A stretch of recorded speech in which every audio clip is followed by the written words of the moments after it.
ಆತ್ಮೀಯ ವಿದ್ಯಾರ್ಥಿಗಳೇ, ಇತಿಹಾಸ ದೀಪಿಕಾ ಯೂಟ್ಯೂಬ್ ವಾಹಿನಿಗೆ ಹಾರ್ದಿಕ ಸ್ವಾಗತ. ವಿದ್ಯಾರ್ಥಿಗಳೇ, ಈ ಒಂದು ವಿಡಿಯೋದಲ್ಲಿ ಪ್ರಥಮ PUC ಇತಿಹಾಸ ವಿಷಯಕ್ಕೆ ಸಂಬಂಧಪಟ್ಟಂತೆ 2022ನೇ ಸಾಲಿನ ಮಾದರಿ ಪ್ರಶ್ನೆ ಪತ್ರಿಕೆಯ 5 ಅಂಕದ ಪ್ರಶ್ನೆಗಳಿಗೆ ಉತ್ತರಗಳನ್ನು ಬಿತ್ತರಿಸ್ತಾ ಇದ್ದೇನೆ. ತಮಗೆಲ್ಲರಿಗೂ ತಿಳಿದಿರುವಂತೆ ಈ ವರ್ಷದ ಪ್ರಶ್ನೆ ಪತ್ರಿಕೆಯಲ್ಲಿ ಒಟ್ಟು 5 ಅಂಕದ 10 ಪ್ರಶ್ನೆಗಳನ್ನು ಕೇಳಲಾಗ್ತದೆ. ಅದರಲ್ಲಿ ಯಾವುದಾದ್ರೂ 6 ಪ್ರಶ್ನೆಗಳನ್ನು ಬರಲಿಕ್ಕಿರುವಂಥದ್ದು.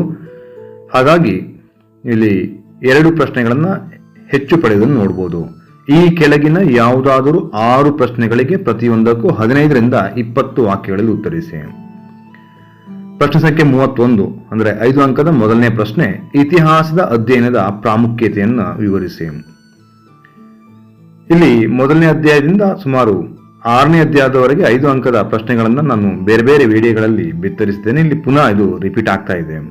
ಪೀಠಿಕೆ: ಇತಿಹಾಸವು ಮಾನವನ ಎಲ್ಲ ಮಹತ್ವಪೂರ್ಣ ಚಟುವಟಿಕೆಗಳ ವಿವಿಧ ಆಯಾಮಗಳ ಅಧ್ಯಯನವಾಗಿದ್ದು ಕಾಲ ಮತ್ತು ಸ್ಥಳಗಳಿಂದ ಪ್ರತಿಬಂಧಿತವಾಗಿದೆ. ಇತಿಹಾಸದ ಅಧ್ಯಯನದ ಪ್ರಾಮುಖ್ಯತೆಗಳನ್ನು ಈ ಕೆಳಗಿನಂತೆ ವಿವರಿಸಬಹುದು. ಒಟ್ಟು 10 ಇತಿಹಾಸ ಅಧ್ಯಯನದ ಪ್ರಾಮುಖ್ಯತೆಗಳನ್ನು ನಿಮ್ಮ ಒಂದು ಟೆಕ್ಸ್ಟ್ ಬುಕ್ನಲ್ಲಿ ಪಠ್ಯಪುಸ್ತಕದಲ್ಲಿ ತಿಳಿಸಲಾಗಿದೆ. ಮೊದಲನೇದ್ದು, ಇತಿಹಾಸವು ಗತಕಾಲದ ಘಟನೆಗಳ ಸ್ಮರಣೆಯಾಗಿದೆ. ಇತಿಹಾಸವು ಮಹಾನ್ ವ್ಯಕ್ತಿಗಳ ಜೀವನ ಚರಿತ್ರೆ ಮತ್ತು ಪ್ರಮುಖ ಘಟನಾವಳಿಗಳಿಂದ ತಿಳಿಸುತ್ತದೆ. ಇದು ಮಾನವನ ಹೋರಾಟ, ಪರಿಸರದೊಂದಿಗೆ ಹೊಂದಾಣಿಕೆ ಇವುಗಳನ್ನು ಒಳಗೊಂಡಿರುವುದನ್ನು ನೋಡಬಹುದು. ಎರಡನೆಯದು, ಇತಿಹಾಸವು ಧಾರ್ಮಿಕ ಸಹಿಷ್ಣುತೆಯನ್ನು ಬೋಧಿಸುತ್ತದೆ. ಸಮಾಜವು ಶಾಂತಿ ಮತ್ತು ಸೌಹಾರ್ದಯುತವಾಗಿರಲು ಧಾರ್ಮಿಕ ಸಹಿಷ್ಣುತೆ ಅಗತ್ಯ. ಧಾರ್ಮಿಕ ಅಸಹಿಷ್ಣುತೆಯಿಂದ ಸಮಾಜದ ಪ್ರಗತಿ ಅಸಾಧ್ಯ. ಧಾರ್ಮಿಕ ದಿಗ್ಗಜರಾದ ಯೇಸುಕ್ರಿಸ್ತ, ಗುರುನಾನಕ್, ಸೂಫಿ ಸಂತರು, ಬಸವೇಶ್ವರ, ರಾಮಕೃಷ್ಣ ಪರಮಹಂಸರು ಮಾನವನ ಅಂತರಾಳದಲ್ಲಿ ಪ್ರೀತಿ ವಾತ್ಸಲ್ಯವನ್ನು ಬೆತ್ತಿದರು. ಧಾರ್ಮಿಕ ಸಹಿಷ್ಣುತೆಗೆ ಇತಿಹಾಸ ಜ್ಞಾನ ಅತ್ಯಗತ್ಯ. ಇನ್ನು ಮೂರನೆಯದು, ಇತಿಹಾಸವು ಸ್ಫೂರ್ತಿಯ ಮೂಲವಾಗಿದೆ. ಇತಿಹಾಸವು ಮಾನವನ ಅನುಭವಗಳ ಸಾಗರ. ಇತಿಹಾಸವು ಮಹಾನ್ ವ್ಯಕ್ತಿಗಳ ಸುಖ ದುಃಖ, ಶ್ರೇಷ್ಠ ಕಾರ್ಯಗಳು, ಸಾಧನೆಗಳು, ಸಾಹಸಗಳು, ಕೊಡುಗೆಗಳು, ತ್ಯಾಗಗಳ ದಾಖಲೆಯಾಗಿದೆ.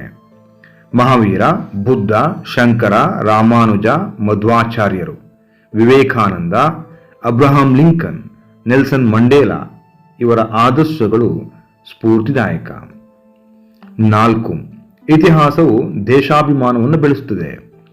ದೇಶದ ಸಂಸ್ಕೃತಿ, ಕಲೆ, ಸಂಗೀತ, ಧರ್ಮ, ತತ್ವಶಾಸ್ತ್ರ, ಜಾನಪದ ಮುಂತಾದವುಗಳು ರಾಷ್ಟ್ರೀಯತೆಯ ಅಡಿಗಲ್ಲು.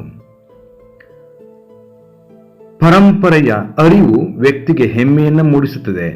ಶಿವಾಜಿ, ಕಿತ್ತೂರು ರಾಣಿ ಚೆನ್ನಮ್ಮ, ಲಕ್ಷ್ಮೀಬಾಯಿ, ಬಾಲಗಂಗಾಧರ ತಿಲಕ್, ಭಗತ್ ಸಿಂಗ್, ಚಂದ್ರಶೇಖರ್ ಆಜಾದ್, ಸುಭಾಷ್ ಚಂದ್ರ ಬೋಸ್, ಮಹಾತ್ಮ ಗಾಂಧಿ ಇವರ ಜೀವನ ಸಾಧನೆ ರಾಷ್ಟ್ರಾಭಿಮಾನವನ್ನು ಮೂಡಿಸುತ್ತದೆ.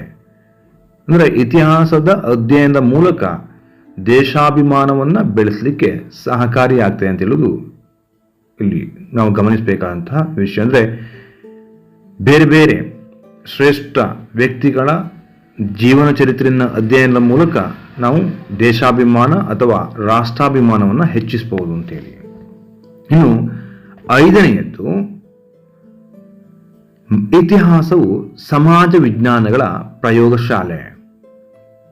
ಅರ್ಥಶಾಸ್ತ್ರ, ಸಮಾಜಶಾಸ್ತ್ರ, ಮನೋವಿಜ್ಞಾನ, ಧರ್ಮಶಾಸ್ತ್ರ, ತರ್ಕಶಾಸ್ತ್ರ, ಭೂಗೋಳಶಾಸ್ತ್ರ ಇವುಗಳಿಗೆ ಐತಿಹಾಸಿಕ ಮಾಹಿತಿಯನ್ನು ಇತಿಹಾಸ ಒದಗಿಸುತ್ತದೆ.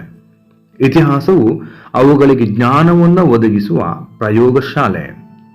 ಎಲ್ಲ ಸಮಾಜ ವಿಜ್ಞಾನಗಳ ಬೇರು. ಯಾವುದೇ ಸಮಾಜ ವಿಜ್ಞಾನಿಗಳು ಅಂತಿಮ ಅಭಿಪ್ರಾಯ ತೆಗೆದುಕೊಳ್ಳುವ ಮೊದಲು ಇತಿಹಾಸದ ಆಧಾರಗಳ ಮೇಲೆ ಅವಲಂಬಿಸಿರುತ್ತಾರೆ. 6ನೇದು, ಇತಿಹಾಸವು ಉದಾತ್ತ ಧ್ಯೇಯಗಳನ್ನು ಬೆಳೆಸುತ್ತದೆ. ಮಹಾಪುರುಷರು ಪ್ರತಿಪಾದಿಸಿದ ಮೌಲ್ಯಗಳನ್ನು ಅಳವಡಿಸಿಕೊಳ್ಳಲು ಇತಿಹಾಸ ಅವಶ್ಯಕ. ಇತಿಹಾಸ ಅಶೋಕ, ಯೇಸುಕ್ರಿಸ್ತ, ಪ್ರವಾದಿ Muhammad, Kanakadasa, doctor BR Ambedkar, mother Teresa ಅವರ ಆದರ್ಶಗಳ ಬಗ್ಗೆ ತಿಳಿಸುತ್ತದೆ. ಉದಾತ್ತ ಧ್ಯೇಯಗಳಾದ ಸ್ವಾತಂತ್ರ್ಯ, ಸಮಾನತೆ, ಸಹೋದರತೆ, ಸತ್ಯಸಂಧತೆ, ನೀತಿ, ಅಹಿಂಸೆ, ಅನ್ಯರ ಸೇವೆ, ಪ್ರೀತಿ, ಕ್ಷಮಾಗುಣ, ದಯೆ, ಉತ್ತಮ ರಾಜನೀತಿ, ಧಾರ್ಮಿಕ ಸಹಿಷ್ಣುತೆಗಳ ಅರಿವು ಇತಿಹಾಸದಿಂದ ಪಡೆಯಬಹುದು.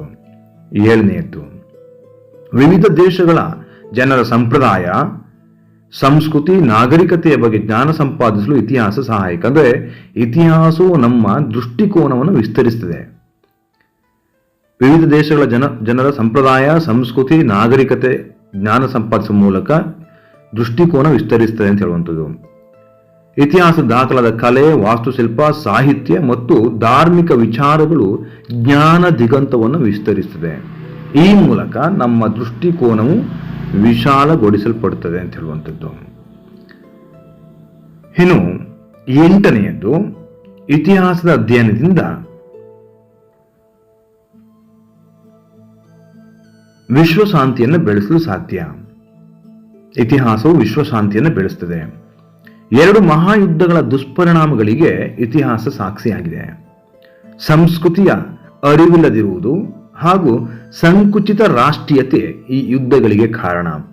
ಅಣ್ವಸ್ತ್ರಗಳು ಹಾಗೂ ಯುದ್ಧೋಪಕರಣಗಳನ್ನು ಹೊಂದಲು ಎಲ್ಲಾ ರಾಷ್ಟ್ರಗಳು ಪೈಪೋಟಿ ನಡೆಸುತ್ತಿರುವ ಈ ಒಂದು ಸಂದರ್ಭದಲ್ಲಿ ಸೌಹಾರ್ದಯುತ ಸಹಬಾಳ್ವೆಗೆ ಇತಿಹಾಸದ ಅಧ್ಯಯನ ಅತಿ ಅಗತ್ಯ. 9ನೇದ್ದು, ಇತಿಹಾಸವು ವೃತ್ತಿಪರ ಉಪಯೋಗಗಳನ್ನು ಹೊಂದಿದೆ. IAS, IPS, IFS, KS ಸ್ಪರ್ಧಾತ್ಮಕ ಪರೀಕ್ಷೆಗಳಿಗೆ ಇತಿಹಾಸ ಒಂದು ಐಚ್ಛಿಕ ವಿಷಯವಾಗಿದೆ. ವಿದ್ಯಾರ್ಥಿಗಳಿಗೆ, ಅಧ್ಯಾಪಕರಿಗೆ, ವಕೀಲರಿಗೆ, ಪತ್ರಕರ್ತರಿಗೆ, ಆಡಳಿತಗಾರರಿಗೆ, ರಾಜನೀತಿಜ್ಞರಿಗೆ ಇತಿಹಾಸ ಜ್ಞಾನ ಕಡ್ಡಾಯ. ಪುರಾತತ್ವ ಇಲಾಖೆಗಳಲ್ಲಿ ವಸ್ತು ಸಂಗ್ರಹಾಲಯ, ಪತ್ರಾಗಾರ ಹಾಗೂ ಪ್ರವಾಸೋದ್ಯಮ ಸಂಬಂಧಿ ಕ್ಷೇತ್ರದಲ್ಲಿ ಇತಿಹಾಸ ವಿದ್ಯಾರ್ಥಿಗಳು ಕಾರ್ಯನಿರ್ವಹಿಸುತ್ತಿದ್ದಾರೆ. ಪ್ರಾಕ್ತನ ಶಾಸ್ತ್ರಜ್ಞರು ಉತ್ಖನನ ನಡೆಸಿ ಪುರಾತತ್ವ ವಸ್ತುಗಳ ಶೋಧನೆ, ಅಧ್ಯಯನ ಮತ್ತು ರಕ್ಷಣೆ ಮಾಡುತ್ತಿದ್ದಾರೆ. 10ನೇದ್ದು, ಇತಿಹಾಸವು ಪೂರ್ವಾಗ್ರಹಗಳನ್ನು ಹೋಗಲಾಡಿಸುತ್ತದೆ. ಜಾತಿ, ಪಂಥ, ವರ್ಣ, ವರ್ಗ, ಭಾಷೆ ಮುಂತಾದ ಪೂರ್ವಾಗ್ರಹಗಳನ್ನು ಹೋಗಲಾಡಿಸಲು ಇತಿಹಾಸ ಅಗತ್ಯ. ಇಂತಹ ಪೂರ್ವಾಗ್ರಹಗಳು ಉಗ್ರ ರಾಷ್ಟ್ರೀಯತೆ, ಜಾಗತಿಕ ಯುದ್ಧಕ್ಕೆ ಪ್ರಮುಖ ಕಾರಣಗಳು. ಈ ರೀತಿಯಲ್ಲಿ ಒಟ್ಟು 10 ವಿಚಾರಗಳನ್ನು ಈ ನಮ್ಮ ಒಂದು ಪಠ್ಯಪುಸ್ತಕದಲ್ಲಿ ಗಮನಿಸಬಹುದು. ಒಂದು 15ರಿಂದ 20 ವಾಕ್ಯಗಳಲ್ಲಿ ಬರಬೇಕಾದ್ರಿಂದ ಇದನ್ನು ನೀವು ಆದಷ್ಟು ಶಾರ್ಟ್ ಮಾಡಿ ಬರೆದರೆ ಉತ್ತಮ. ಉಪಸಂಹಾರ: ರಾಷ್ಟ್ರಗಳ ನಡುವೆ ಶಾಂತಿ, ಸ್ನೇಹ, ಸಹಕಾರಕ್ಕೆ ಇತಿಹಾಸ ಅಗತ್ಯ. ಉದಾಹರಣೆಗಳೊಂದಿಗೆ ಬೋಧಿಸಲ್ಪಡುವ ತತ್ವಜ್ಞಾನವೇ ಇತಿಹಾಸ. ಹಾಗಾಗಿ ಡಾಕ್ಟರ್ BR ಅಂಬೇಡ್ಕರ್ ಅವರ ಪ್ರಕಾರ ಇತಿಹಾಸವನ್ನು ಮರೆತವರು ಇತಿಹಾಸವನ್ನು ಸೃಷ್ಟಿಸಲಾರರು. ಇನ್ನು 2ನೇ ಪ್ರಶ್ನೆ, ಪೆರಿಕ್ಲಸ್ನ ಯುಗವನ್ನ ಸುವರ್ಣ ಯುಗವೆಂದು ಕರೆಯಲು ಕಾರಣವೇನು? ಪೀಠಿಕೆ: ಪೆರಿಕ್ಲಸ್ನ ಕಾಲವನ್ನ ಗ್ರೀಸ್ನಲ್ಲಿ ಸುವರ್ಣ ಯುಗ ಎಂದು ಕರೆಯಲಾಗಿದೆ. ಅಥೆನ್ಸ್ನ ಪ್ರಜಾಪ್ರಭುತ್ವ ಪೆರಿಕ್ಲಸ್ನ ನಾಯಕತ್ವದಲ್ಲಿ ಉತ್ತುಂಗವನ್ನ ಏರುತ್ತದೆ. ಅಥೆನ್ಸ್ನಲ್ಲಿ ಪ್ರಜಾಪ್ರಭುತ್ವದ ಅಡಿಪಾಯ ಹಾಕುವ ಕಾರ್ಯವನ್ನು ಪೂರ್ಣಗೊಳಿಸಿದನು. ಆರ್ಕೋಪೆಗಸ್ ರಾಜಕೀಯ ಅಧಿಕಾರವನ್ನು ಕಿತ್ತುಕೊಂಡು ಅದನ್ನು 500 ಜನರ ಮಂಡಳಿಯ ಅಧಿಕಾರ ವರ್ಗಾಯಿಸಿದ. ಶಾಸನ ಸಭೆಯಿಂದ 10 ಜನರ ಮಂಡಳಿ ಅಥವಾ ಈಗಿನ ಕ್ಯಾಬಿನೆಟ್ನಂತೆ ಜನರಲ್ಗಳು ಆಯ್ಕೆಯಾಗುತ್ತಿದ್ದವು. ಈ ಮಂಡಳಿಗೆ 15 ವರ್ಷಗಳ ಕಾಲ ಪೆರಿಕ್ಲಿಸ್ ಅಧ್ಯಕ್ಷನಾಗಿದ್ದ. ಪೆರಿಕ್ಲಸ್ನ ಇನ್ನೊಂದು ಮುಖ್ಯ ಸುಧಾರಣೆ ಎಂದರೆ ಜೂರಿ ಪದ್ಧತಿ. ಪ್ರತಿ ವರ್ಷವೂ ಸುಮಾರು 5,000 ನ್ಯಾಯದರ್ಶಿಗಳನ್ನು ಚುನಾಯಿಸಲಾಗುತ್ತಿತ್ತು. ಪರ್ಷಿಯನ್ ಯುದ್ಧದಲ್ಲಿ ನಾಶವಾಗಿದ್ದ ಅಥೆನ್ಸ್ ಅನ್ನು ಪುನರ್ ನಿರ್ಮಿಸಲಾಯಿತು. ಅಥೆನ್ಸ್ ಕಲೆ ಮತ್ತು ವಾಸ್ತುಶಿಲ್ಪದ ಪ್ರಗತಿಯ ಕೇಂದ್ರವಾಯಿತು. ಸುಂದರವಾದ ಬೃಹತ್ ಕಟ್ಟಡಗಳು ನಿರ್ಮಾಣದಿಂದ ಅಥೆನ್ಸ್ ಅನ್ನು ಸುಂದರ ನಗರವನ್ನಾಗಿಸಿದನು. ಬೃಹತ್ ಕಟ್ಟಡಗಳ ನಿರ್ಮಾಣದಿಂದ ಅಥೆನ್ಸ್ ಸುಂದರ ನಗರವಾಯಿತು. ಪ್ರಮುಖವಾಗಿ ಪಾರ್ಥನಾನ್ ದೇವಾಲಯವನ್ನ ಬಣ್ಣದ ಅಮೃತ ಶಿಲೆಗಳಿಂದ ನಿರ್ಮಿಸಲಾಯಿತು. ಅಥೆನ್ಸ್ನಲ್ಲಿ ಪೆರಿಕ್ಲಸ್ನು ಪಾರ್ಥನಾನ್ ದೇವಾಲಯವನ್ನು ಬಣ್ಣ ಬಣ್ಣದ ಅಮೃತ ಶಿಲೆಗಳನ್ನು ಉಪಯೋಗಿಸಿ ನಿರ್ಮಿಸುವುದನ್ನು ಗಮನಿಸಬಹುದು. ಇದಲ್ಲದೆ ಪೆರಿಕ್ಲಸ್ನ ಅವಧಿಯಲ್ಲಿ ತತ್ವಜ್ಞಾನಿಗಳಾದ ಸಾಕ್ರಟೀಸ್ ಹಾಗೂ ಆತನ ಶಿಷ್ಯ ಪ್ಲೇಟೋ ಪ್ರಮುಖ ಸ್ಥಾನವನ್ನು ಪಡೆದಿದ್ರು. ಪ್ಲೇಟೋ ಈ ಕಾಲ ಗ್ರೀಕ್ ನಾಟಕಗಳ ಸುವರ್ಣಯುಗವಾಗಿತ್ತು. ಈಸ್ಕಲಸ್, ಸೋಫೋಕ್ಲಿಸ್, ಯೂರಿಪಿಡಿಸ್ರಂತಹ ನಾಟಕಕಾರರು ದುರಂತ ನಾಟಕಗಳನ್ನು ರಚಿಸಿದರು. ಗ್ರೀಕ್ ನಾಟಕಗಳ ಸುವರ್ಣಯುಗ ಅಂತ ಹೇಳಿ ಈ ಕಾಲವನ್ನು ಕರೆಯಲಾಗ್ತದೆ. ಇತಿಹಾಸದ ಪಿತಾಮಹ ಹೆರೋಡಟಸ್, ಮತ್ತೊಬ್ಬ ಇತಿಹಾಸಕಾರ ಥುಸಿಡೈಡ್, ಪೆರಿಕ್ಲಿಸ್ ಕಾಲದ ಪ್ರಸಿದ್ಧ ಇತಿಹಾಸಕಾರರಾಗಿದ್ದರು. ಕವಿಗಳಾದ ಸ್ಯಾಪೋ ಮತ್ತು ಪಿಂಡರ್, ವೈದ್ಯಕೀಯ ಶಾಸ್ತ್ರದ ಪಿತಾಮಹ ಹಿಪೋಕ್ರಟಸ್ ಈ ಅವಧಿಯಲ್ಲಿದ್ದವರು. ಹಾಗಾಗಿ ಅಥೆನ್ಸ್ನಲ್ಲಿ ಪೆರಿಕ್ಲಿಸ್ನ ಕಾಲವನ್ನು ಸುವರ್ಣಯುಗವೆಂದು ಕರೆಯಲಾಗ್ತದೆ. ಇನ್ನು ಪ್ರಶ್ನೆ ಸಂಖ್ಯೆ 3 ಅಥವಾ ನಿಮ್ಮ ಪ್ರಶ್ನೆ ಪತ್ರಿಕೆಯಲ್ಲಿರುವಂತೆ 33ನೆಯ ಪ್ರಶ್ನೆ, ಪ್ಯಾಕ್ಸ್ ರೋಮನ ಎಂದರೇನು ವಿವರಿಸಿ. ಪ್ಯಾಕ್ಸ್ ರೋಮನ ರೋಮನ್ ಸಾಮ್ರಾಜ್ಯ ಯುರೋಪ್, ಏಷ್ಯಾ ಹಾಗೂ ಆಫ್ರಿಕಾ ಖಂಡಗಳವರೆಗೆ ವ್ಯಾಪಿಸಿತ್ತು. ರೋಮ್ ತನ್ನ ಸೈನ್ಯ ಬಲದಿಂದ ಇಡೀ ಮೆಡಿಟರೇನಿಯನ್ ಪ್ರಪಂಚಕ್ಕೆ ಶಾಂತಿ ಒದಗಿಸಿತು. ಇದನ್ನು ಪ್ಯಾಕ್ಸ್ ರೋಮನ ಎಂದು ಕರೆಯಲಾಗುತ್ತದೆ. ಅಂದರೆ ಇಡೀ ಯುರೋಪ್, ಏಷ್ಯಾ ಮತ್ತು ಆಫ್ರಿಕಾ ಖಂಡಗಳಲ್ಲಿ ರೋಮನ್ ಸಾಮ್ರಾಜ್ಯವನ್ನು ಸ್ಥಾಪಿಸಿ ಅಲ್ಲಿ ಶಾಂತಿ ಸ್ಥಾಪನೆ ಮಾಡಿದ್ದನ್ನು ಪ್ಯಾಕ್ಸ್ ರೋಮನ ಅಂತೇಳಿ ಕರೆಯಲಾಗ್ತದೆ. ಮಹಾನ್ ರೋಮನ್ ಸಾಮ್ರಾಜ್ಯದ ಸ್ಥಾಪನೆಯು ಪ್ಯಾಕ್ಸ್ ರೋಮನ ಎಂದು ಕರೆಯಲಾಗಿರುವ ಶಾಂತಿಯನ್ನು ಸ್ಥಾಪಿಸಿತು. ಇದು ರೋಮನ್ ನಾಗರಿಕತೆ ಬೆಳೆಯಲು ಸಹಾಯಕವಾಯಿತು. ಈ ಸಾಮ್ರಾಜ್ಯ ಸ್ಥಾಪನೆಗೊಳ್ಳುವ ಮುನ್ನ ಮೇಲ್ಕಾಣಿಸಿದ ಪ್ರದೇಶಗಳು ಅಂದರೆ ಯುರೋಪ್, ಏಷ್ಯಾ, ಆಫ್ರಿಕಾದ ಅಥವಾ ಮೆಡಿಟರೇನಿಯನ್ ಪ್ರಪಂಚದ ಪ್ರದೇಶಗಳು ಸಣ್ಣ ಪುಟ್ಟ ಆಡಳಿತಗಾರರ ನಡುವೆ ಯುದ್ಧಗಳ ತಾಣವಾಗಿತ್ತು. ಅಂದರೆ ನಿರಂತರವಾಗಿ ಇಲ್ಲಿ ಸಣ್ಣ ಪುಟ್ಟ ಆಡಳಿತಗಾರರ ನಡುವೆ ಯುದ್ಧಗಳು ನಡೀತಾ ಇದ್ವು. ಇಲ್ಲಿ ಈ ಒಂದು ಯುದ್ಧಗಳನ್ನು ನಿಯಂತ್ರಿಸಿ ಶಾಂತಿಯನ್ನ ಸ್ಥಾಪಿಸಲಾಯಿತು. ಅಗಸ್ಟಸ್ನ ಕಾಲದಿಂದ ಮಾರ್ಕಸ್ ಅರೇಲಿಯಸ್ನ ಕಾಲ ಅಂದರೆ ಸಾಮಾನ್ಯ ಶಕ ಪೂರ್ವ 29ರಿಂದ ಸಾಮಾನ್ಯ ಶಕ 180ರ ಕಾಲದವರೆಗೆ ಸುಮಾರು 2 ಶತಮಾನಗಳ ಕಾಲ ರೋಮನ್ ಸಾಮ್ರಾಜ್ಯ ಶಾಂತಿಯನ್ನ ಅನುಭವಿಸಿತು. ಇದರ ಪರಿಣಾಮವಾಗಿ ವಾಣಿಜ್ಯ ಹಾಗೂ ವ್ಯಾಪಾರಗಳು ಅಭಿವೃದ್ಧಿಗೊಂಡವು. ಪ್ರಜೆಗಳು ಶಾಂತಿ ಹಾಗೂ ಸಮೃದ್ಧಿಯ ಜೀವನವನ್ನು ನಡೆಸಿದರು. ನಗರಗಳ ಮತ್ತು ದೇವಾಲಯಗಳ ನಿರ್ಮಾಣವಾಯಿತು ಹಾಗೂ ಗಮನಾರ್ಹ ಅಭಿವೃದ್ಧಿ ಆಗುವುದನ್ನು ಗಮನಿಸಬಹುದು. ರೋಮ್ನ ಆಳ್ವಿಕೆಗೆ ಒಳಪಟ್ಟ ಎಲ್ಲರಿಗೂ ರೋಮನ್ ಪೌರತ್ವವನ್ನು ನೀಡಲಾಯಿತು. ಪೌರತ್ವ ಪಡೆದವರು ಇತರರೊಂದಿಗೆ ಸಮಾನತೆಯನ್ನ ಪಡೆದರು. ಇನ್ನು ಪ್ರಶ್ನೆ ಸಂಖ್ಯೆ 34, ಮೊಹಮ್ಮದ್ನ ಜೀವನ ಚರಿತ್ರೆಯ ಬಗ್ಗೆ ಬರೆಯಿರಿ. ಪ್ರವಾದಿ ಮೊಹಮ್ಮದರ ಜೀವನ ಚರಿತ್ರೆ ಕುರಿತಂತೆ. ಮೊಹಮ್ಮದ್ ಪೈಗಂಬರ್ ಸಾಮಾನ್ಯ ಶಕ 570ರಲ್ಲಿ ಅರೇಬಿಯಾದ ಮೆಕ್ಕಾದಲ್ಲಿ ಕುರೇಶಿ ಮನೆತನದಲ್ಲಿ ಜನಿಸಿದರು. ಅಬ್ದುಲ್ಲಾ ಮತ್ತು ಅಮೀನಾ ಈತನ ತಂದೆ ತಾಯಿಗಳು. ಬಾಲ್ಯದಲ್ಲಿ ತಂದೆ ತಾಯಿಗಳನ್ನು ಕಳೆದುಕೊಂಡು ತನ್ನ ಚಿಕ್ಕಪ್ಪ ಅಬು ತಾಲಿಬ್ನ ಪಾಲನೆಯಲ್ಲಿ ಬೆಳೆದರು. ತನ್ನ ಪ್ರಾಮಾಣಿಕತೆ ಮತ್ತು ನಿಷ್ಠೆಗಳಿಂದ ಈತನ ಸಹವರ್ತಕರು ಈತನನ್ನ ಅಮೀನ್ ಎಂದು ಕರೆಯುತ್ತಿದ್ದರು. ಅಂದರೆ ವಿಶ್ವಾಸಾರ್ಹ ವ್ಯಕ್ತಿ. ಅಮೀನ್ ಎಂದರೆ ವಿಶ್ವಾಸಾರ್ಹ ವ್ಯಕ್ತಿ. ಒಂಟೆಗಳನ್ನು ಸಿರಿಯಾ ಮತ್ತು ಪ್ಯಾಲೆಸ್ಟೈನ್ಗಳಲ್ಲಿ ಮಾರಾಟ ಮಾಡುತ್ತಿದ್ದರು. ಅಲ್ಲಿ ಯಹೂದಿಗಳು ಮತ್ತು ಕ್ರಿಶ್ಚಿಯನ್ನರೊಡನೆ ಬೆರೆಯುತ್ತಿದ್ದರು. ಹಾಗಾಗಿ ಏಕದೇವರ ಬಗ್ಗೆ ಆತನ ನಂಬಿಕೆ ಆಳವಾಯಿತು. ಏಕದೇವರ ಬಗ್ಗೆ ನಂಬಿಕೆ ಹೆಚ್ಚಾಗುವುದನ್ನು ಕಾಣಬಹುದು. ನಂತರ ಖದೀಜಳನ್ನು ವಿವಾಹವಾದರೂ ಅವರಿಗೆ ಫಾತಿಮಾ ಎಂಬ ಮಗಳಾಗಿ ಆಕೆಯನ್ನು ಆಲಿಯೊಂದಿಗೆ ವಿವಾಹ ಮಾಡಿಕೊಳ್ಳಲಾಯಿತು. ಈತನು ಹಿರಾ ಎಂಬ ಬೆಟ್ಟದ ಗುಹೆಗಳಲ್ಲಿ ಧ್ಯಾನದಲ್ಲಿದ್ದಾಗ ಭಗವಂತನ ವಾಣಿಗಳು ಗಾಸ್ಪೆಲ್ಸ್ ಗೇಬ್ರಿಯಲ್ ಎಂಬ ದೇವದೂತ ಪೈಗಂಬರಿಗೆ ಉಪದೇಶಿಸಿದನು. ನಂತರ ಆತನ ಶಿಷ್ಯರು ಅವುಗಳನ್ನು ಕುರಾನ್ನಲ್ಲಿ ದಾಖಲಿಸಿದರು. ಅಲ್ಲಾ ಒಬ್ಬನೇ ದೇವರು, ಮೊಹಮ್ಮದ್ ಆತನ ಪ್ರವಾದಿ ಎಂದು ಘೋಷಿಸಲಾಯಿತು. ಅರಬ್ಬರ ಮೂರ್ತಿ ಪೂಜೆ, ಅರ್ಥಹೀನ ಆಚರಣೆಗಳಾದ ಬಹುದೇವತಾರಾಧನೆ, ಮೂಢನಂಬಿಕೆಗಳನ್ನು ಟೀಕಿಸಲಾಯಿತು. ಈತನ ಅನುಯಾಯಿಗಳು ಈತನನ್ನು ಪ್ರವಾದಿ ಎಂದು ಕರೆದರು. ಹಿಜ್ರಾ ಶಕೆ ಸಾಮಾನ್ಯ ಶಕ 622ರ ಸಂದರ್ಭದಲ್ಲಿ ಮೊಹಮ್ಮದರು ಅರಬರ ಆರಾಧನೆ ಮತ್ತು ಮೂಢನಂಬಿಕೆಗಳನ್ನು ಟೀಕೆ ಮಾಡಿದಿಂದಾಗಿ ಅವರ ಜನಾಂಗದವರನ್ನು ನಿಂದಿಸಿದರು, ಕೊಲ್ಲಲು ಪ್ರಯತ್ನಿಸಿದರು. ಹಾಗಾಗಿ ಧಾರ್ಮಿಕ ಅಶಾಂತಿ ಸೃಷ್ಟಿಸಿದ ಅಂತೇಳಿ ಆರೋಪ ಮಾಡಿದಿಂದಾಗಿ ಅವರು ಮೆಕ್ಕಾದಿಂದ ಮದೀನಕ್ಕೆ ಪಲಾಯನ ಮಾಡಿದರು. ಇದು ಸಾಮಾನ್ಯ ಶಕ 622 ಜರುಗಿತು. ಈ ಗುಪ್ತ ಪ್ರಯಾಣವನ್ನು ಹಿಜ್ರಾ ಶಕೆ ಎಂದು ಕರೆಯಲಾಗ್ತದೆ. ಇದರೊಡನೆ ಇಸ್ಲಾಂ ಕ್ಯಾಲೆಂಡರ್ ಪ್ರಾರಂಭವಾಯಿತು. ಸಾಮಾನ್ಯ ಶಕ 630ರಲ್ಲಿ ಮೊಹಮ್ಮದ್ರು ಮೆಕ್ಕಾದಿಂದ ಹಿಂದಿರುಗ್ತಾರೆ.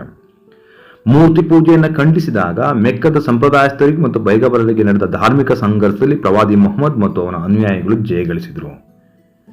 ಮೊಹಮ್ಮದ್ ಪೈಗಂಬರ್ ಸಾಮಾನ್ಯ ಶಕ 632ರಲ್ಲಿ ಮರಣ ಹೊಂದಿದ್ರು. ಇನ್ನು 35ನೇ ಪ್ರಶ್ನೆ, ಊಳಿಗಮಾನ್ಯ ವ್ಯವಸ್ಥೆಯ ಪತನಕ್ಕೆ ಕಾರಣಗಳು ಯಾವ್ಯಾವು? ಮಧ್ಯಯುಗದಲ್ಲಿ ಕಂಡುಬಂದಂತಹ ಊಳಿಗಮಾನ್ಯ ಪದ್ಧತಿಯ ಪತನಕ್ಕೆ ಪ್ರಮುಖ ಕಾರಣಗಳು. ಊಳಿಗಮಾನ್ಯ ಪದ್ಧತಿ ಪಶ್ಚಿಮ ಯುರೋಪ್ನಲ್ಲಿ ಬೆಳೆಯಿತು. ಇದು ಸಾಮಾನ್ಯ ಶಕ 5ರಿಂದ 12ನೇ ಶತಮಾನಕ್ಕೆ ಸೀಮಿತವಾಗಿದ್ದು, ಈ ಪದ್ಧತಿಯು 5ನೇ ಶತಮಾನದ ರೋಮನ್ ಸಾಮ್ರಾಜ್ಯದ ಅವನತಿಯೊಂದಿಗೆ ಪ್ರಾರಂಭವಾಗಿ 12ನೇ ಶತಮಾನದ ರಾಷ್ಟ್ರೀಯ ರಾಜ್ಯಗಳ ಉದಯದೊಂದಿಗೆ ಪತನವಾಯಿತು. ಊಳಿಗಮಾನ್ಯ ಪದ್ಧತಿಯು ಸಾಮಾನ್ಯ ಅರ್ಥದಲ್ಲಿ ವಿಕೇಂದ್ರೀಕೃತ ಆಡಳಿತ ಮತ್ತು ಭೂ ಆಧಾರಿತ ಅರ್ಥವ್ಯವಸ್ಥೆಯಾಗಿತ್ತು. ಇದು ಪತನಗೊಳ್ಳಲು ಈ ಕೆಳಗಿನ ಕಾರಣಗಳನ್ನು ಗುರುತಿಸಬಹುದು. ಪ್ರಮುಖ ಕಾರಣಗಳನ್ನು ಈ ಕೆಳಗಿನಂತೆ ನಾವು ವಿವರಿಸಬಹುದು. ಮೊದಲನೆಯದು, ಪ್ರಬಲ ಪ್ರಭುತ್ವಗಳ ಉದಯ. ಯುರೋಪಿನ ಹಲವು ದೇಶಗಳಲ್ಲಿ ಪ್ರಬಲ ಪ್ರಭುತ್ವಗಳು ಬೆಳೆದವು. ರಾಜ ಊಳಿಗಮಾನ್ಯ ಒಡೆಯರನ್ನು ದಮನ ಮಾಡಲಾಗಿ ಅದು ಊಳಿಗಮಾನ್ಯ ವ್ಯವಸ್ಥೆಯ ಪತನಕ್ಕೆ ಕಾರಣ ಆಯಿತು. ಎರಡನೇದ್ದು, ಬದಲಾದ ನಿಷ್ಠೆ. ಹೆಚ್ಚಿನ ತೆರಿಗೆಯನ್ನು ಕಟ್ಟಬೇಕಾದುದರಿಂದ ಮತ್ತು ನಿರ್ಲಕ್ಷ್ಯಕ್ಕೆ ಒಳಗಾಗಿದ್ದರಿಂದ ಸಾಮಾನ್ಯ ಜನರು ಮತ್ತು ಜೀತದಾಳುಗಳು ಅಸಂತುಷ್ಟರಾಗಿದ್ದರು. ಆದ್ದರಿಂದ ಅವರು ತಮ್ಮ ನಿಷ್ಠೆಯನ್ನು ರಾಜನಡೆಗೆ ಬದಲಾಯಿಸಿದರು. ಇದು ಭೂಮಾಲೀಕರನ್ನು ದುರ್ಬಲಗೊಳಿಸುತ್ತದೆ. 3, ವಾಣಿಜ್ಯ ಮತ್ತು ಕೈಗಾರಿಕೆಗಳ ಬೆಳವಣಿಗೆ. ವಾಣಿಜ್ಯ ಮತ್ತು ಕೈಗಾರಿಕೆಗಳ ಬೆಳವಣಿಗೆಯೊಂದಿಗೆ ಜನರು ಜೀವನೋಪಾಯದ ಹೊಸ ಮಾರ್ಗಗಳನ್ನು ಕಂಡುಕೊಂಡರು. ತಮ್ಮ ಭೂಮಿಗಳನ್ನು ಬಿಟ್ಟುಕೊಟ್ಟರು. ಇದು ಮಧ್ಯಮ ವರ್ಗದ ಬೆಳವಣಿಗೆಗೆ ಕಾರಣವಾಯಿತು. ಇನ್ನು 4ನೇದು, ಹಣ ಆಧಾರಿತ ಅರ್ಥವ್ಯವಸ್ಥೆಯ ಪ್ರಾಬಲ್ಯ, ಮನಿ ಇಕಾನಮಿ. ಸೇವಾ ರೂಪದ ಪಾವತಿಯ ಬದಲಿಗೆ ಹಣವು ಚಾಲ್ತಿಗೆ ಬಂದಿತು. ಸಾಮಾನ್ಯರು ಮತ್ತು ಜೀತದಾರರು ಒಡೆಯನಿಗೆ ಸಲ್ಲಿಸುತ್ತಿದ್ದ ಸೈನಿಕ ಸೇವೆಯನ್ನ ನಿಲ್ಲಿಸಿದ್ರು. ಅಂದ್ರೆ ಮೊದಲು ಒಡೆಯನಿಗೆ ಸೇವೆ ಸಲ್ಲಿಸ್ತಾ ಇದ್ರು, ಇದರ ಬದಲಿಗೆ ಈಗ ಹಣವನ್ನು ಕೊಡಲಿಕ್ಕೆ ಪ್ರಾರಂಭ ಮಾಡುವುದನ್ನು ನಾವು ನೋಡಬಹುದು. ಹಾಗಾಗಿ ಸಾಮಾನ್ಯರು ಜೀತದಾಳುಗಳು ರಾಜನಿಗೆ ವಿಧೇಯರಾಗುವುದನ್ನು ಕಾಣಬಹುದು. 6, ರಾಜರಿಂದ ಬಲಿಷ್ಠ ಸೇನೆಗಳ ನಿರ್ಮಾಣ. ಸಿಡಿಮದ್ದಿನ ಉಪಯೋಗ ಮತ್ತು ಸುಸಂಘಟಿತ ಸೇನೆ ಊಳಿಗಮಾನ್ಯ ಪದ್ಧತಿಯ ಅವನತಿಗೆ ಕಾರಣವಾಯಿತು. ಸಾಮಾನ್ಯ ಜನರು ಹಾಗೂ ಜೀತದಾಳುಗಳನ್ನು ಊಳಿಗಮಾನ್ಯ ಒಡೆಯರ ಬದಲಾಗಿ ರಾಜರ ಸೈನ್ಯ ರಕ್ಷಿಸುತ್ತಿತ್ತು. 6, ಕಾರ್ಮಿಕರ ಕೊರತೆ. ಕಾರ್ಮಿಕರ ಕೊರತೆ ಉಂಟಾಗಲು 2 ಪ್ರಮುಖ ಅಂಶಗಳಿದ್ದವು. ಮೊದಲನೇದಾಗಿ ಕೈಗಾರಿಕೆ ಮತ್ತು ವಾಣಿಜ್ಯದ ಬೆಳವಣಿಗೆಯ ಪರ್ಯಾಯ ಉದ್ಯೋಗಾವಕಾಶವನ್ನು ಕಲ್ಪಿಸಿದ್ದು. ಎರಡನೇದಾಗಿ ಸಾಂಕ್ರಾಮಿಕ ರೋಗವಾದ ಪ್ಲೇಗ್ನಿಂದಾಗಿ ಕಾರ್ಮಿಕರ ಸಂಖ್ಯೆಯು ಕುಸಿಯಿತು. ಹಾಗಾಗಿ ಕಾರ್ಮಿಕರ ಕೊರತೆ ಉದ್ಭವವಾಯಿತು. 7, ಭೂಮಾಲೀಕರ ನಡುವೆ ಸಂಘರ್ಷ. ಊಳಿಗಮಾನ್ಯ ಒಡೆಯರು ಜೀತದಾಳುಗಳು ಹಾಗೂ ಸಾಮಾನ್ಯರಿಗೆ ತೊಂದರೆಯನ್ನುಂಟು ಮಾಡ್ತಿದ್ರು. ಜೀತದಾಳುಗಳು ಮತ್ತು ಸಾಮಾನ್ಯರಿಗೆ ತೊಂದರೆಯನ್ನುಂಟು ಮಾಡ್ತಾ ಇದ್ರು. ಈ ಯುದ್ಧಗಳಿಂದಾಗಿ ಭೂಮಾಲೀಕರ ಸಂಖ್ಯೆಯಲ್ಲಿ ಇಳಿಮುಖವಾಯಿತು. ಚರ್ಚ್ ಕೂಡ ಊಳಿಗಮಾನ್ಯ ಒಡೆಯರ ಮೇಲೆ ಅನೇಕ ನಿರ್ಬಂಧಗಳನ್ನು ಹೇರಿತು. ಈ ರೀತಿಯಲ್ಲಿ ಊಳಿಗಮಾನ್ಯ ಪದ್ಧತಿಯು ಪ್ರಬಲ ಪ್ರಭುತ್ವಗಳ ಉದಯ, ಹಣ ಆಧಾರಿತ ಅರ್ಥವ್ಯವಸ್ಥೆಯ ಪ್ರಾಬಲ್ಯ, ವಾಣಿಜ್ಯ ಮತ್ತು ಕೈಗಾರಿಕೆಗಳ ಬೆಳವಣಿಗೆ ಮೊದಲಾದ ಕಾರಣಗಳಿಂದ ಪತನವಾಯಿತು. ಇನ್ನು ಪ್ರಶ್ನೆ ಸಂಖ್ಯೆ 36. 16ನೇ ಶತಮಾನದಲ್ಲಿ ಧಾರ್ಮಿಕ ಕ್ರಾಂತಿಯಿಂದಾಗಿ ಲೂಥರನ್ ಸೈದ್ಧಾಂತಿಕತೆ ಏಳಿಗೆ ಬಂದಿತು. ಪ್ರೊಟೆಸ್ಟೆಂಟ್ ಸಿದ್ಧಾಂತವು ಕ್ಷಿಪ್ರಗತಿಯಲ್ಲಿ ಯುರೋಪಿನಾದ್ಯಂತ ಪ್ರಚಾರವಾದುದು ಕ್ಯಾಥೋಲಿಕರನ್ನ ಜಾಗೃತಗೊಳಿಸಿತು. ಪ್ರೊಟೆಸ್ಟೆಂಟ್ನಿಂದ ಮತ್ತಷ್ಟು ಆಘಾತಗಳು ನಡೆಯುವುದನ್ನು ಬಹುಬೇಗ ತಡೆಗಟ್ಟಲು ಕ್ಯಾಥೋಲಿಕ್ ಚರ್ಚ್ಗಳು ಮುಂದಾದವು. ಇವು ತಮ್ಮೊಳಗೆ ಸುಧಾರಣೆ ಮಾಡಿಕೊಳ್ಳಲು ಕಾರ್ಯಪ್ರವೃತ್ತ ಆದವು. ಇದನ್ನು ಪ್ರತಿ ಧಾರ್ಮಿಕ ಸುಧಾರಣೆ ಎನ್ನಲಾಗಿದೆ. ಪ್ರತಿ ಧಾರ್ಮಿಕ ಸುಧಾರಣೆಯು 4 ಪ್ರಮುಖ ಉದ್ದೇಶಗಳನ್ನು ಹೊಂದಿತ್ತು.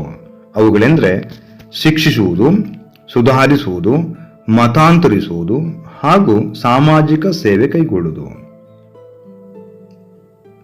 ವಿಚಾರಣಾ ನ್ಯಾಯಾಲಯಗಳು ಶಿಕ್ಷಿಸುವ, ಕೌನ್ಸಿಲ್ ಆಫ್ 10 ಸುಧಾರಿಸುವ, ಸೊಸೈಟಿ ಆಫ್ ಜೀಸಸ್ ದೇವರ ಮತ್ತು ಸಾಮಾಜಿಕ ಸೇವೆ ಮಾಡುವಲ್ಲಿ ಮುಂದಾದವು.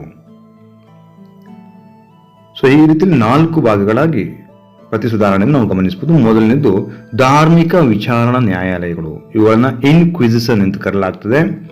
ಕ್ಯಾಥೋಲಿಕ್ ಧರ್ಮನಿಂದನೆ, ದೈವನಿಂದನೆ ಮಾಡಿದವರನ್ನು, ತಪ್ಪು ಮಾಡಿದವರನ್ನು ಶಿಕ್ಷಿಸಲು ಇನ್ಕ್ವಿಸಿಷನ್ ಎಂಬ ಧಾರ್ಮಿಕ ವಿಚಾರಣಾ ನ್ಯಾಯಾಲಯಗಳನ್ನು ರೋಮನ್ ಕ್ಯಾಥೋಲಿಕರು ಸ್ಥಾಪಿಸಿದರು.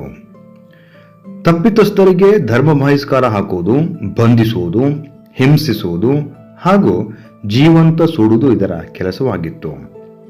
ಇದು ಚರ್ಚ್ನ ಅಧಿಕಾರಿಗಳು ಕಠಿಣ ನೀತಿ ಸಂಹಿತೆಗಳನ್ನು ಅನುಸರಿಸುವಂತೆ ಆದೇಶಿಸಿತು. ಈ ನ್ಯಾಯಾಲಯಗಳು ಮೊದಲ ಸ್ಪೇನ್ನಲ್ಲಿ ಸ್ಥಾಪನೆಯಾದವು. ಟ್ರೆಂಟ್ ಸಭೆ 1545ರಲ್ಲಿ ಟ್ರೆಂಟ್ನಲ್ಲಿ ಸಭೆ ಸೇರಿದ ಧರ್ಮಗುರುಗಳು ಚರ್ಚ್ನ ಎಲ್ಲ ದುರಾಚಾರಗಳನ್ನು ಹೋಗಲಾಡಿಸಲು ಮತ್ತು ಚರ್ಚ್ನಲ್ಲಿ ಸುಧಾರಣೆ ತರಲು ಕ್ರಮ ಕೈಗೊಂಡು ಸೇವಾ ಪುಸ್ತಕವನ್ನು ಪರಿಷ್ಕರಿಸಲಾಯಿತು. ಹಾಗೆ ಕೆಥೋಲಿಕರ ಕೆಲವು ಹೊಸ ನಿಯಮಗಳನ್ನು ವಿವರಿಸಲಾಯಿತು. ಜೀಸಸ್ ಸೊಸೈಟಿ, ಪ್ರತಿ ಧಾರ್ಮಿಕ ಸುಧಾರಣಾ ಚಳವಳಿಯು ಈ ಸೊಸೈಟಿಯಿಂದಾಗಿ ಅಂದರೆ ಜೀಸಸ್ ಸೊಸೈಟಿಯಿಂದಾಗಿ ಬಲಿಷ್ಠಗೊಂಡಿತು. ಇದನ್ನು ಇಗ್ನೇಸಿಯಸ್ ಲಯೋಲಾ 1534ರಲ್ಲಿ ಸ್ಥಾಪಿಸಿದ. ಈತನು ದೇವರು ಮತ್ತು ಧರ್ಮ ಸೇವೆ ಮಾಡುವ ನಿಸ್ವಾರ್ಥ, ವಿದ್ಯಾವಂತ ಹಾಗೂ ಶಿಸ್ತು ಹೊಂದಿರುವ ಪಾದ್ರಿಗಳನ್ನು ಸಂಘಟಿಸಿದ. ಇವರನ್ನು ಜೆಸ್ಯೂಟ್ಸ್ ಎಂದು ಕರೆಯಲಾಯಿತು. ದಿ ಸ್ಪಿರಿಚುವಲ್ ಎಕ್ಸಸೈಸ್ ಎಂಬ ಪುಸ್ತಕವನ್ನು ಬರೆದು ರೋಮನ್ ಕ್ಯಾಥೋಲಿಕರ ಮೇಲೆ ಅಗಾಧವಾದ ಪರಿಣಾಮ ಬೀರಿ ಜೆಸ್ಯೂಟ್ಗಳು ಪ್ರಮುಖ ಸುಧಾರಣೆಗಳನ್ನು ತರುವುದನ್ನು ಗಮನಿಸಬಹುದು. ಇನ್ನು 37ನೇ ಪ್ರಶ್ನೆ, ಅಮೆರಿಕ ಸ್ವಾತಂತ್ರ್ಯ ಸಂಗ್ರಾಮದ ಪರಿಣಾಮಗಳನ್ನು ವಿವರಿಸಿ. 1776ರಲ್ಲಿ ಆರಂಭವಾದ ಅಮೆರಿಕ ಸ್ವಾತಂತ್ರ್ಯ ಸಂಗ್ರಾಮವು ಹಲವಾರು ಪರಿಣಾಮಗಳನ್ನು ಬೀರಿವೆ. ಅವುಗಳನ್ನು ಈ ಕೆಳಕಂಡಂತೆ ವಿವರಿಸಬಹುದು. ಮೊದಲನೇದು USA ಉಗಮ. ಅಮೆರಿಕ ಸಂಯುಕ್ತ ಸಂಸ್ಥಾನ ಎಂಬ ಹೊಸ ರಾಷ್ಟ್ರವು ಅಸ್ತಿತ್ವಕ್ಕೆ ಬಂದಿತು. ಅವರು ಗಣರಾಜ್ಯ ಮಾದರಿಯ ಸರ್ಕಾರ ಅಳವಡಿಸಿಕೊಂಡರು. ಇದು ಲಿಖಿತ ಸಂವಿಧಾನವನ್ನು ಅಳವಡಿಸಿಕೊಂಡ ವಿಶ್ವದ ಮೊಟ್ಟ ಮೊದಲ ರಾಷ್ಟ್ರ ಎನಿಸಿಕೊಂಡಿದೆ. ಜಾರ್ಜ್ ವಾಷಿಂಗ್ಟನ್ ಅಮೆರಿಕ ಸಂಯುಕ್ತ ಸಂಸ್ಥಾನದ ಪ್ರಥಮ ಅಧ್ಯಕ್ಷನಾದರು. ಈ ರೀತಿಯಲ್ಲಿ USA ಸ್ಥಾಪನೆಯಾಗುವುದನ್ನು ಗಮನಿಸಬಹುದು. ಇನ್ನು 2ನೆಯ ಪರಿಣಾಮ ಇಂಗ್ಲೆಂಡ್ಗೆ ನಷ್ಟ. 1783ರ ಪ್ಯಾರಿಸ್ ಒಪ್ಪಂದದ ಪ್ರಕಾರ ಇಂಗ್ಲೆಂಡ್ 13 ಸಂಪನ್ಮೂಲ ವಸಾಹತುಗಳನ್ನು ಕಳೆದುಕೊಂಡು ಆರ್ಥಿಕವಾಗಿ ಅಧಿಕ ನಷ್ಟಕ್ಕೆ ಒಳಗಾಯಿತು. 3ನೇದು ಪ್ರಜಾಪ್ರಭುತ್ವದ ಜಯಬೇರಿ. ಅಮೆರಿಕನ್ನರ ಗೆಲುವು ಪ್ರಜಾಪ್ರಭುತ್ವ ತತ್ವಗಳನ್ನು ಪ್ರಪಂಚದಾದ್ಯಂತ ಬಲಪಡಿಸಿತು. ಇದು ಸಾಮ್ರಾಜ್ಯಶಾಹಿಗಳ ವಿರುದ್ಧ ಹೋರಾಡುವ ರಾಷ್ಟ್ರಪ್ರೇಮಿಗಳಿಗೆ ಸ್ಫೂರ್ತಿಯಾಯಿತು. 4 ಇಂಗ್ಲೆಂಡಿಗೆ ತಕ್ಕ ಪಾಠ. ಅಮೆರಿಕ ಕ್ರಾಂತಿಯ ನಂತರ 13 ಸಂಪನ್ಮೂಲ ವಸಾಹತುಗಳನ್ನು ಕಳೆದುಕೊಂಡ ಇಂಗ್ಲೆಂಡ್ ಇತರ ವಸಾಹತುಗಳ ಬಗ್ಗೆ ತನ್ನ ಬೆಂಬಲವನ್ನು ಕೊಡುವುದನ್ನು ಗಮನಿಸಬಹುದು. 5ನೇದು ಫ್ರಾನ್ಸ್ ಕ್ರಾಂತಿಗೆ ಪ್ರೇರಣೆ. ಅಮೆರಿಕ ಕ್ರಾಂತಿಯಲ್ಲಿ ಪಾಲ್ಗೊಂಡ ಫ್ರಾನ್ಸ್ನ ಸೈನಿಕರು ಅಮೆರಿಕನ್ನರ ಕ್ರಾಂತಿಕಾರಿ ಘೋಷಣೆಗಳಿಂದ ಪ್ರೇರಿತರಾದರು. ಇನ್ನು 6 ಇಂಗ್ಲೆಂಡಿಗೆ ನಷ್ಟ. ಪ್ರಶ್ನೆ ಸಂಖ್ಯೆ 38, ಜರ್ಮನಿ ಏಕೀಕರಣದಲ್ಲಿ ಬಿಸ್ಮಾರ್ಕನ ಪಾತ್ರವನ್ನು ಚರ್ಚಿಸಿ. ಓಟೋವಾನ್ ಬಿಸ್ಮಾರ್ಕ್ 1815ರಲ್ಲಿ ಪ್ರಷ್ಯಾದ ಒಂದು ಕುಲೀನ ಕುಟುಂಬದಲ್ಲಿ ಜನಿಸಿದ. ಈತ ಉತ್ತಮ ವಿದ್ಯಾಭ್ಯಾಸ ಪಡೆದನಲ್ಲದೆ ರಷ್ಯಾ ಹಾಗೂ ಫ್ರಾನ್ಸ್ಗಳಿಗೆ ಪ್ರಷ್ಯಾದ ರಾಯಭಾರಿಯಾಗಿ ಕಾರ್ಯನಿರ್ವಹಿಸಿದ. ಯುರೋಪಿನ ರಾಜಕೀಯದ ಬಗ್ಗೆ ಅಪಾರ ಜ್ಞಾನ ಮತ್ತು ಅನುಭವ ಪಡೆದುಕೊಂಡ ಈತ 1812ರಲ್ಲಿ ಪ್ರಷ್ಯಾದ ಅರಸ ಮೊದಲನೇ ವಿಲಿಯಂನ ಮೂಲಕ ಬಿಸ್ಮಾರ್ಕ್ನ ಚಾನ್ಸಲರ್ ಆಗಿ ನೇಮಿಸಲ್ಪಟ್ಟ. ಪ್ರಷ್ಯಾದ ರಾಜಪ್ರಭುತ್ವದಡಿಯಲ್ಲಿ ಜರ್ಮನಿಯ ಏಕೀಕರಣವನ್ನು ಕೈಗೊಳ್ಳಬೇಕೆಂಬ ಬಿಸ್ಮಾರ್ಕ್ ನಿರ್ಧಾರ ಪ್ರಷ್ಯಾ ಮಾತ್ರವೇ ಜರ್ಮನ್ ರಾಜ್ಯಗಳನ್ನು ಮುನ್ನಡೆಸುವ ಕ್ಷಮತೆ ಹೊಂದಿದೆ ಮತ್ತು ಏಕೀಕರಣವನ್ನು ಸಾಧಿಸಲು ಆಸ್ಟ್ರಿಯಾವನ್ನು ಯುದ್ಧದಲ್ಲಿ ಸೋಲಿಸುವ ಅವಶ್ಯವೆಂದು ತಿಳಿದಿದ್ದ. ಆದ್ದರಿಂದ ಬಿಸ್ಮಾರ್ಕ್ನು ಜನರಲ್ ರೂನ್ ಮತ್ತು ಜನರಲ್ ಮಾರ್ಕ್ರ ಸಹಾಯದೊಂದಿಗೆ ಪ್ರಷ್ಯಾದ ಸೈನ್ಯವನ್ನು ಪುನಃ ಸಂಘಟಿಸಿದ. ಬಹುಬೇಗನೆ ಪ್ರಸಿದ್ಧ ಸೈನ್ಯವು ಯುರೋಪಿನ ಅತ್ಯುತ್ತಮ ಸೈನ್ಯಗಳನ್ನೊಂದಾಯಿತು. ಈ ಸಮಯದಲ್ಲಿ ಬಿಸ್ಮಾರ್ಕ್ ರಕ್ತ ಮತ್ತು ಕಬ್ಬಿಣದ ನೀತಿಯನ್ನು ಅನುಸರಿಸಿದ. ಬ್ಲಡ್ ಅಂಡ್ ಐರನ್ ಪಾಲಿಸಿಯನ್ನು ಅನುಸರಿಸುತ್ತಾನೆ. ಡೆನ್ಮಾರ್ಕ್ನೊಂದಿಗೆ ಯುದ್ಧ. ಡೆನ್ಮಾರ್ಕ್ನ ಅರಸ ಸೇಲ್ಸ್ವಿಗ್ ಮತ್ತು ಹೋಲ್ಸ್ಟೈನ್ ಪ್ರಾಂತ್ಯಗಳನ್ನು ಆಳುವ ಹಕ್ಕನ್ನು ಹೊಂದಿದನು. ಈ ಪ್ರಾಂತ್ಯಗಳಲ್ಲಿ ಜರ್ಮನ್ರು ಬಹುಸಂಖ್ಯಾತರಾಗಿದ್ದರು ಡೆನ್ಮಾರ್ಕಿನ ಹೊಸ ಅರಸ 9ನೇ ಕ್ರಿಶ್ಚಿಯನ್ ಈ ಪ್ರಾಂತ್ಯಗಳನ್ನ ಡೆನ್ಮಾರ್ಕಿಗೆ ವಿಲೀನಗೊಳಿಸುವುದಾಗಿ ಘೋಷಿಸಿದ್ರಿಂದ ಈ ಪ್ರಾಂತ್ಯಗಳ ಮತ್ತು ಇತರ ಜರ್ಮನ್ ರಾಜ್ಯಗಳ ಜನರು ಅಸಮಾಧಾನಗೊಂಡರು.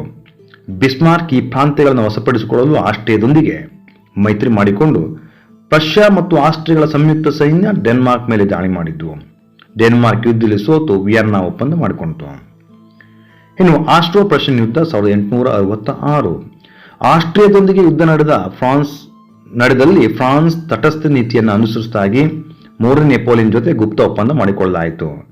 ಬಳಿಕ ಸಡವೋಕದಲ್ಲಿ ಆಸ್ಟ್ರಿಯಾವನ್ನು ಸಂಪೂರ್ಣವಾಗಿ ಸೋಲಿಸಿ ಸಪ್ತವರ್ಷಗಳ ಇದನ್ನು ಕರೆಯಲಾಗ್ತದೆ. ಈ ಯುದ್ಧವು 1860 ಜರುಗಿದ ಪ್ರೇಗ್ ಒಪ್ಪಂದದಲ್ಲಿ ಕೊನೆಯಾಯಿತು. ಶ್ರೇಲ್ಸ್ವಿಗ್ ಮತ್ತು ಹೋಲ್ಸ್ಟೈನ್ಗಳು ಪ್ರಷ್ಯಕ್ಕೆ ವಿಲೀನಗೊಳಿಸಲ್ಪಟ್ಟವು. ಇನ್ನು ಕೊನೆಯದ್ದು ಫ್ರಾಂಕೋ ಪ್ರಷಿಯನ್ ಯುದ್ಧ 1870-71. ಆಸ್ಟ್ರಿಯಾದ ಸೋಲಿನೊಂದಿಗೆ ಯುರೋಪ್ನಲ್ಲಿದ್ದ ಶಕ್ತಿ ಸಮತೋಲನ ಧ್ವಂಸಗೊಂಡಿತು. ಆದ್ದರಿಂದ ಫ್ರಾನ್ಸ್ ಕೂಡ ಪ್ರಷ್ಯದೊಂದಿಗೆ ಯುದ್ಧವನ್ನು ಬಯಸಿತು. 3ನೇ ನೆಪೋಲಿಯನ್ ಪ್ರಷ್ಯದ ಮೇಲೆ ಯುದ್ಧ ಘೋಷಿಸಿದ ಬಿಸ್ಮಾರ್ಕ್ ತನ್ನ ರಾಜತಾಂತ್ರಿಕ ಕೌಶಲ್ಯದಿಂದ ಫ್ರಾನ್ಸ್ ಅನ್ನ ಒಬ್ಬಂಟಿಯಾಗಿಸಿ ಯುರೋಪಿನ ಯಾವ ದೇಶವೂ ಸಹ ಫ್ರಾನ್ಸ್ನ ಬೆಂಬಲಕ್ಕೆ ಬಾರದಂತೆ ಮಾಡಿದ. ಪ್ರಷ್ಯದ ಸೈನ್ಯವು ಹಲವು ಯುದ್ಧಗಳಲ್ಲಿ ಫ್ರಾನ್ಸ್ ಅನ್ನು ಸೋಲಿಸಿ 1871 ನಡೆದ ಸೆಡಾನ್ ಕದನದಲ್ಲಿ ಫ್ರೆಂಚ್ ಅನ್ನು ಸಂಪೂರ್ಣವಾಗಿ ಸೋಲಿಸಿ 3ನೇ ನೆಪೋಲಿಯನ್ ಅನ್ನು ಸೆರೆ ಹಿಡಿಯಲಾಯಿತು. ಪ್ರಷ್ಯದ ದೊರೆ ವಿಲಿಯಂನನ್ನ ಏಕೀಕೃತ ಜರ್ಮನಿಯ ಅರಸನೆಂದು ಕೈಸರ್ ಬಿರುದಿನೊಂದಿಗೆ ಪ್ರಸಿದ್ಧ ವರ್ಸೆಲ್ಸ್ನಲ್ಲಿ ಕಿರೀಟಧಾರಣೆ ಮಾಡಲಾಯಿತು. ಪ್ರಷ್ಯದ ದೊರೆಯ ನೇತೃತ್ವದಲ್ಲಿ ಜರ್ಮನ್ ಏಕೀಕರಣವು ಪೂರ್ಣಗೊಂಡಿತು. ಈ ರೀತಿಯಲ್ಲಿ ಜರ್ಮನ್ ಏಕೀಕರಣದ ಶಿಲ್ಪಿ ಬಿಸ್ಮಾರ್ಕನು ಅತ್ಯಂತ ಪ್ರಬಲ ವ್ಯಕ್ತಿಯಾಗಿ ಹೊರಹೊಮ್ಮಿದ. ಪ್ರಶ್ನೆ ಸಂಖ್ಯೆ 39. ಶೀತಲ ಸಮರದ ಕಾರಣಗಳನ್ನು ವಿವರಿಸಿ.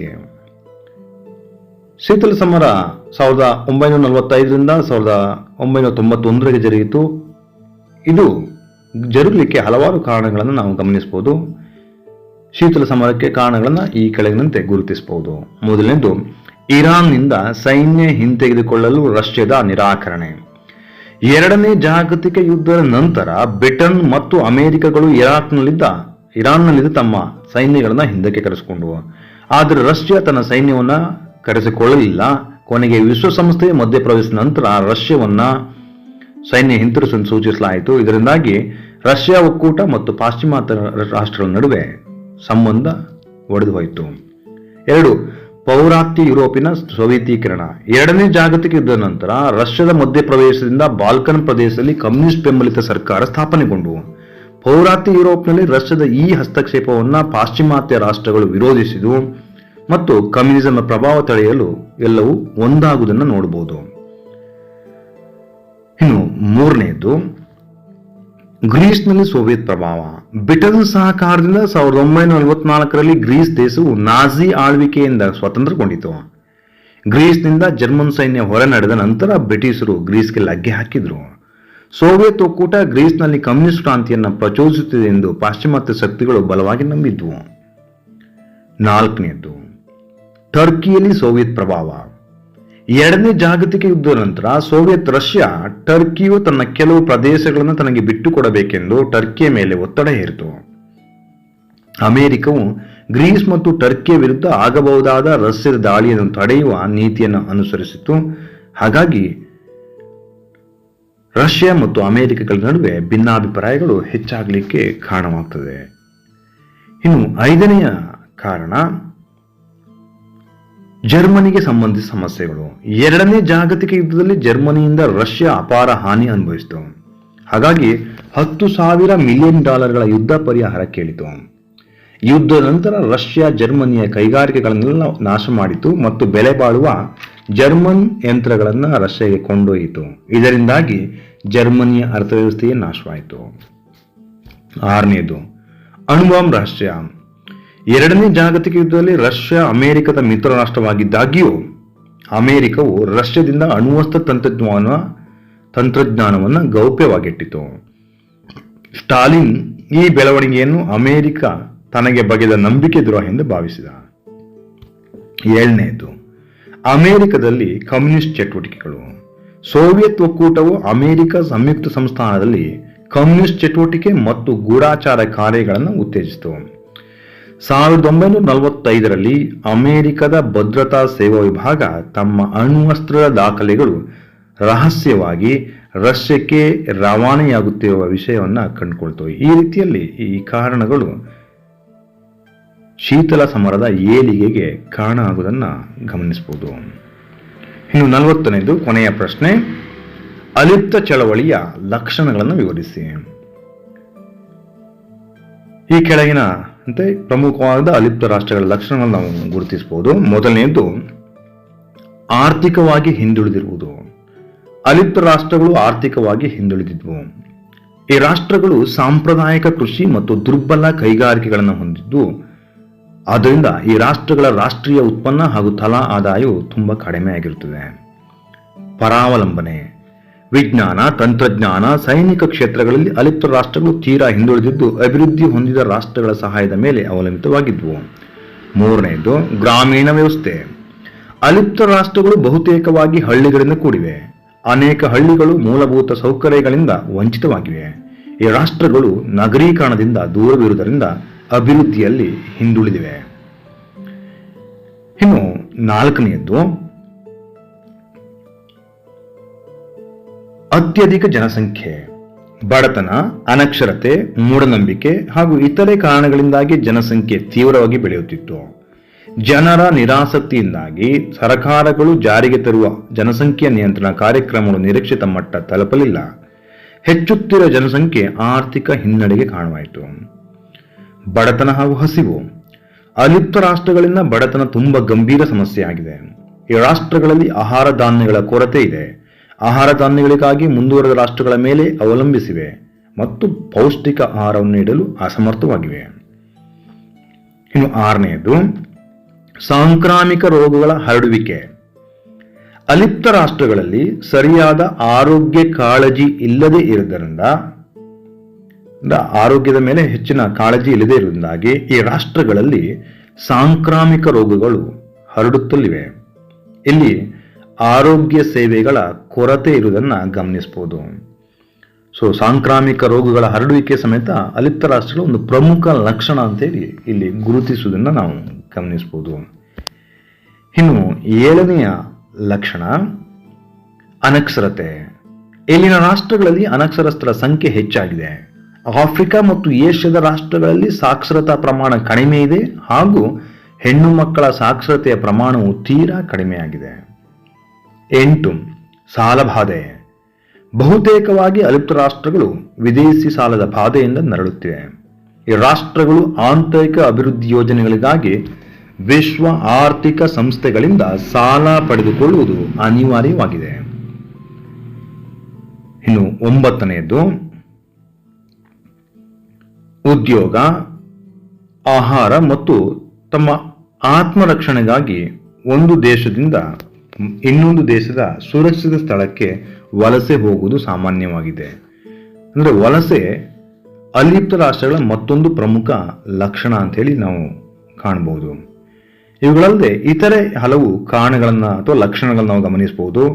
ಉದಾಹರಣೆಗೆ ನೀರಿನ ಅಭಾವ, ಅಸ್ಥಿರ ಸರ್ಕಾರಗಳು ಮತ್ತು ಆಧುನಿಕ ಸೈನಿಕ ಶಕ್ತಿಯ ಕೊರತೆ ಮುಂತಾದವುಗಳು ಅಲಿಪ್ತ ರಾಷ್ಟ್ರಗಳಿಂದ ಸಾಮಾನ್ಯ ಲಕ್ಷಣಗಳಾಗಿವೆ. ಇಲ್ಲಿಗೆ ಈ ಒಂದು 5 ಅಂಕದ ಪ್ರಶ್ನೆಗಳಿಗೆ ಉತ್ತರಗಳನ್ನು ನಾನು ಮುಗಿಸ್ತಾ ಇದ್ದೇನೆ. ಮೊದಲೇ ನಿಮಗೆ ತಿಳಿದಿರುವಂತೆ ಒಟ್ಟು 10 ಪ್ರಶ್ನೆಗಳಿವೆ. 10ರಲ್ಲಿ ಯಾವುದಾದರೂ ಸುಲಭವಾದ 6 ಪ್ರಶ್ನೆಗಳನ್ನು ಆಯ್ಕೆ ಮಾಡಿಕೊಂಡು ನೀವು ಉತ್ತರ ಬರೆಯಿರಿ. ಮುಂದಿನ ವಿಡಿಯೋದಲ್ಲಿ 10 ಅಂಕದ ಪ್ರಶ್ನೆಗಳಿಗೆ ಉತ್ತರವನ್ನು ಬಿತ್ತರಿಸಲಿಕ್ಕಿದ್ದೇನೆ. ಈ ಒಂದು ವಿಡಿಯೋ ಇಷ್ಟವಾದರೆ ಇದನ್ನು ಲೈಕ್ ಮಾಡಿ, ಶೇರ್ ಮಾಡಿ ಮತ್ತು ಈ ಚಾನಲನ್ನು ಸಬ್ಸ್ಕ್ರೈಬ್ ಮಾಡಿ ಅಂತೇಳಿ ಕೇಳಿಕೊಳ್ತಾ ಈ ಒಂದು ವಿಡಿಯೋವನ್ನು ಇಲ್ಲಿಗೆ ಮುಗಿಸ್ತಾ ಇದ್ದೇನೆ. ಎಲ್ರಿಗೂ ಧನ್ಯವಾದಗಳು.